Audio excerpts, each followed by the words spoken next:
everyone, and welcome back. Sorry I didn't get to record yesterday. I was doing a lot of work in the classroom, getting ready for the school year to start, and time just kind of slipped away. So don't worry, I will make it up. I did not read ahead. I promised you that. This is a blind read of The Eyes and the Impossible for the American Cancer Society. This is written by Dave Eggers. We are on chapter 14. So let's get to it. Could Bertrand be right about this? That a building full of chaos rectangles would soon be real? The thought of it overtook my mind. I decided he could not be correct. He must be mistaken. But I had to prove it. So that evening I went to the building. The woods hugged the back of the building, so I believed I could get close without being seen. But I will admit I was wary, so much warier than I was before. I found myself looking over my shoulder every few seconds, moving like a skink, never in a straight line, never sitting still. I had to be sure no one could sneak up on me ever again. The thought of being caught by the trouble travelers and their rope continued to fill me with shame. My idea of myself had diminished. Until my captivity, I thought I was faster, clever, closer to invincible. As I approached the building, I followed Bertrand's instructions to the entryway. It was a pair of large doors, big enough to drive a car through, at the bottom of a sloping runway. When I got close enough, though still hidden in the woods, I saw no one and nothing there. The doors were closed and there was no sign of life. But I was sure this was the place Bertrand had described. So I waited. I waited and thought of pupusas, for it had been many days since I had eaten a pupusa with fervor. Then a truck appeared. It was the size of a delivery truck, the kind that sometimes passed through the park to drop off human food at the snack bar. It stopped at the driveway, turned around, and backed down the sloping drive slowly, letting out a high-pitched sound all the way. And here I should say that all of the horrible things humans have created, the most maniacal and wrong of them is this intermittent screaming sound of the vehicles going backwards. All of life stops when the screaming begins. All beauty ends, all music ends, clouds cleave, hearts break, and all of the world nearby waits with breath held for the sound to end. Nothing can be done during this mechanical wailing. No thinking, no eating, no running, no living. And the humans could so easily correct it, but they do nothing.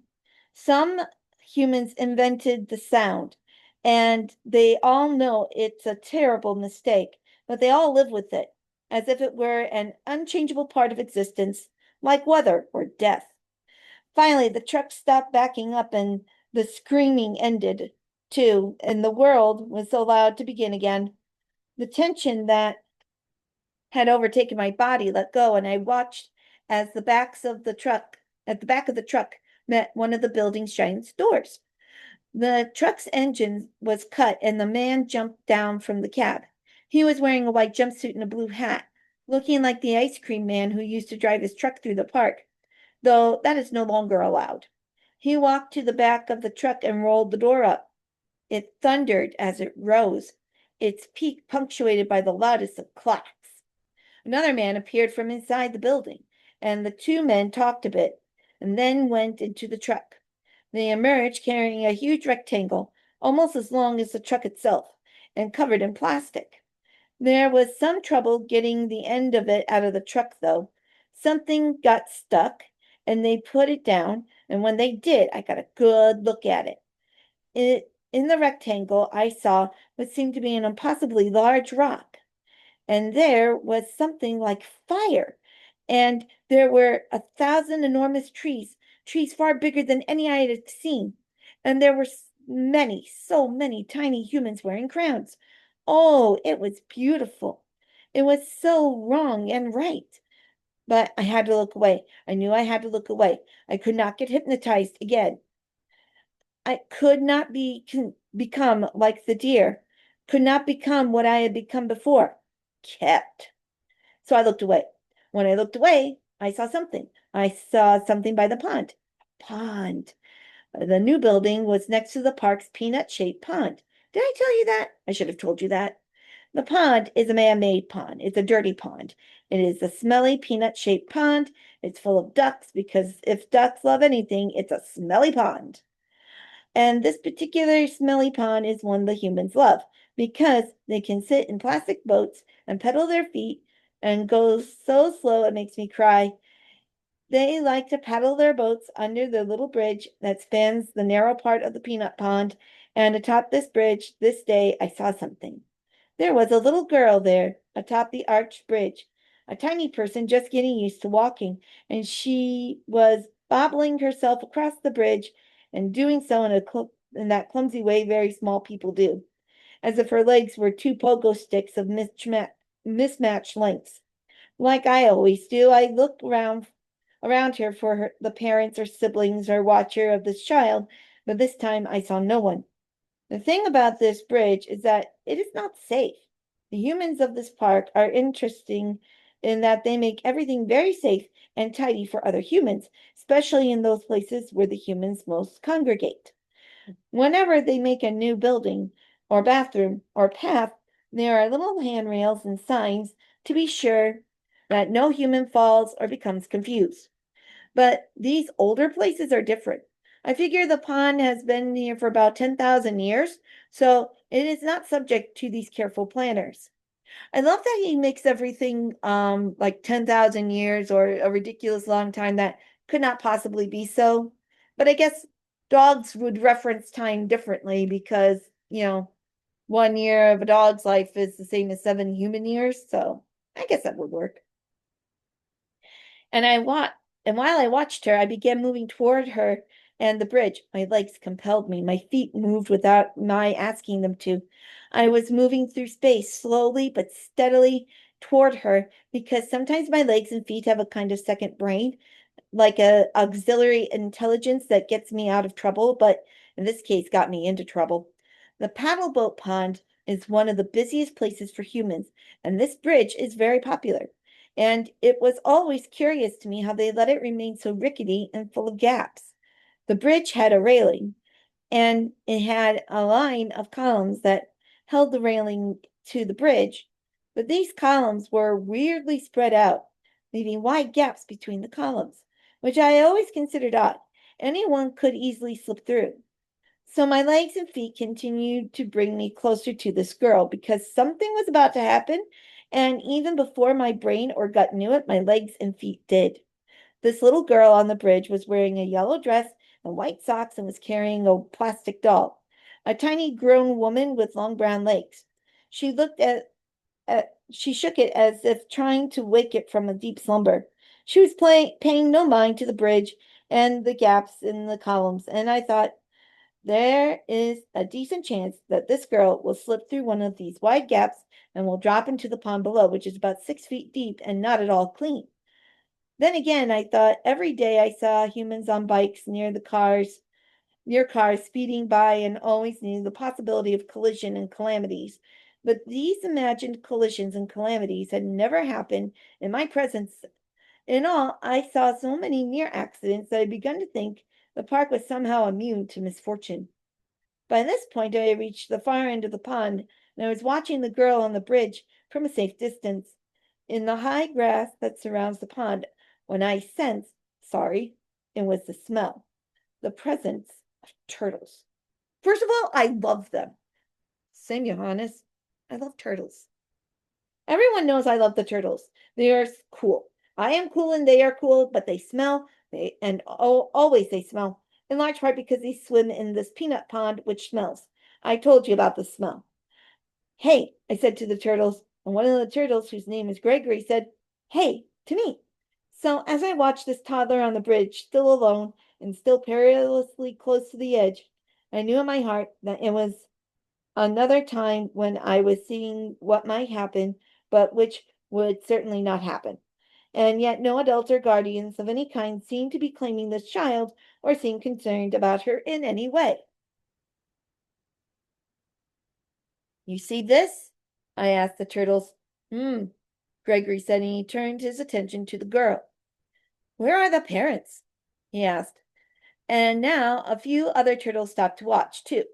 All of our heads going back and forth, looking on one side of the bridge and then the other for some sign of a human that would whisk this toddler to safety. And then she stopped. Then she dropped into the water. Rat-roar. There was no preamble or prelude. She was standing one moment, the next she was falling.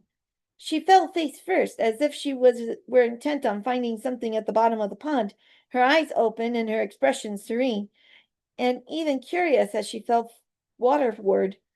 All the while she held tight to the long-legged woman doll. When she landed on the black water, her weight made a considerable splash, the plastic doll striking the surface with a high-pitched squawk. Oh no, Gregory said. On the days when I swam in the ocean and watched the humans swim in the ocean, fighting the savage waves, I was accustomed to a certain delay between the crashing water and the reemergence of the human face, whipping the water from their eyes and hair. So when the child hit the water, the turtles and I all gasped, but waited a split second to see if the toddler would return to the world above the water. After the splash, though, the toddler's face did not emerge in the usual time, and so the rest of the turtles also said, "Oh no!" And for some reason unknown to me, I said, "Yup," and I jumped from the shore.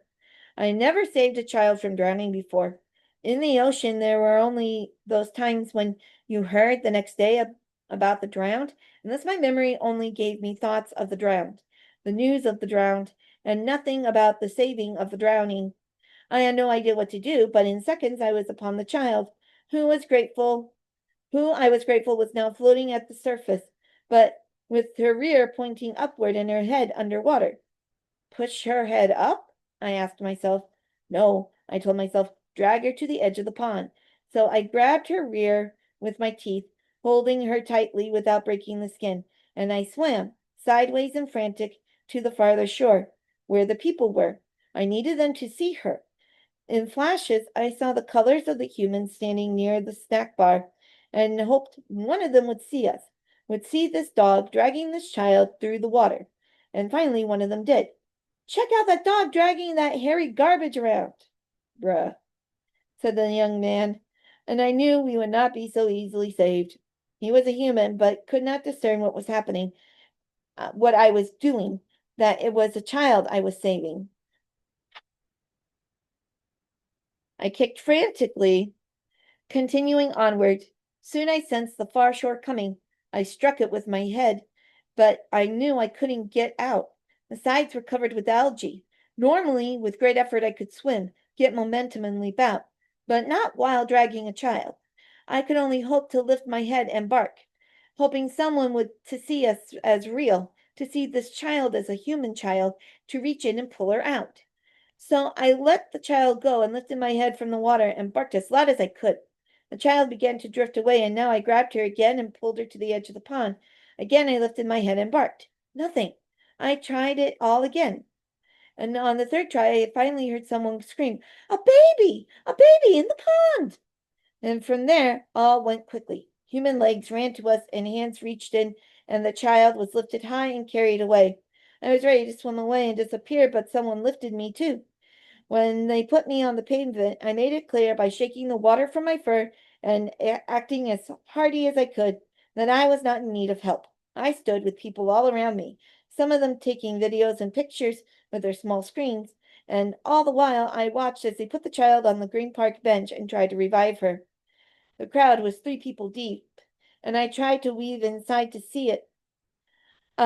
Someone had found a doctor, and she was doing doctorly things, and it was only then, with the girl on the bench, that I saw the child's face up close. She was bluish now, and her eyes were closed, but I saw her beautiful heart-shaped face, the softness of her, and while I was taking her in and worried for her, desperate for this to be over and her breathing to begin again, I had the feeling that I might lose my sense of my surroundings. I might be hypnotized again, as I had been by the picture. So I backed away, and when I backed away, I heard someone say, "Hold that dog." And the voice that said those words did not seem congratulatory towards me or grateful or anything good. This was a disciplinary sort of voice, so I ran. At the speed of sound, I was in the woods and over the main road and into the next forest. And from there, I cut westward toward the ocean, and took the trails as far as the windmill, and then went to my hollow and hunkered down there to wait out the storm, thinking in my thoughts, God is the sun, clouds are our messengers, rain is only rain. That was kind of a scary chapter. My goodness. Hope the little girl ended up being okay. Maybe we'll find out in the next chapter. But this one was a bit long, so I'm going to leave it here. Roma, Rita, and Krishna, Auntie Heather loves you very much, and I love the rest of you too. Take care. See you later. Bye-bye.